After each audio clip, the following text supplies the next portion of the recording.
Payg'ambarimiz sollallohu alayhi vasallam aytadilarki, inna ruhal qudusi qad nafatha fi ru'i annaha lan tamuta nafsun hatta tastakmila rizqaha va ajalaha.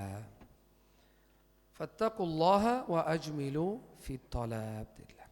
Albatta ruhul qudus, ya'ni Jabroil qalbimga soldiki dedilar payg'ambar alayhisalom.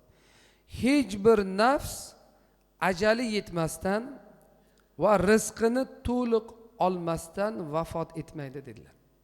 Mana shu narsani tushunib olaylik. Shu narsani to'g'ri anglab yetib olsak, ko'pgina gunoh ma'siyatdan o'zimizni saqlaymiz. Nima uchun gunoh qilamiz? Shu ozgina mol va dunyoyim ko'paysin, ozgina yaxshiroq yashay, o'zgalardan ko'ra sal imkoniyatim yaxshiroq bo'lsin degan maqsadda ko'p xatoliklarga yo'l qo'yamiz-da. Rizqim ko'payib qolsin degan maqsadda bilib bilmay tarozidan urib qo'yamiz. Aybi bor tovarda aybi yo'q deb sotib qo'yamiz bozorlarda. Yolg'on qasam ichib qo'yamiz. Go'yoki bizning rizqimiz shu yolg'on bilan, shu xiyonat bilan ko'payib qoladigandek. Unday emas ekanda, mana shu hadisni tushunib olaylik.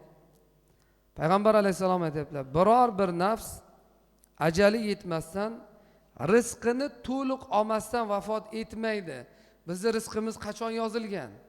Onani qornidaligimizda yozib qo'yilgan. O'sha rizqimizdan bir ushoqchalik ham dunyoda qolib ketmaydi, o'ylamang. Rizqim qolib ketib, men o'lib qabrga ketib qolaman deb o'ylamang. O'sha bir ushoqni ham yeysiz, tomog'ingizdan o'tadi, keyin jon taslim qilamiz. Ungacha o'lish yo'q. Ajalimiz yetdimi demak, rizqimiz tugagan. Rizqimiz qolib ketib qolmadi bu dunyoda. O'ylamang.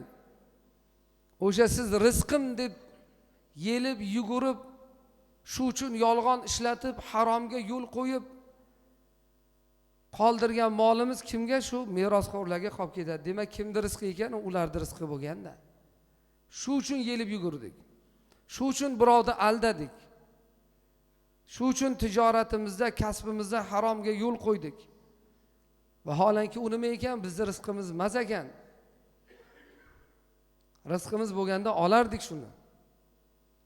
Ana shu narsani tushunib olish kerak. Ayniqsa yoshlar, tadbirkorlar, kasbi borlar, halol qiling, haloldan toping, Alloh shunda barakasini beradi.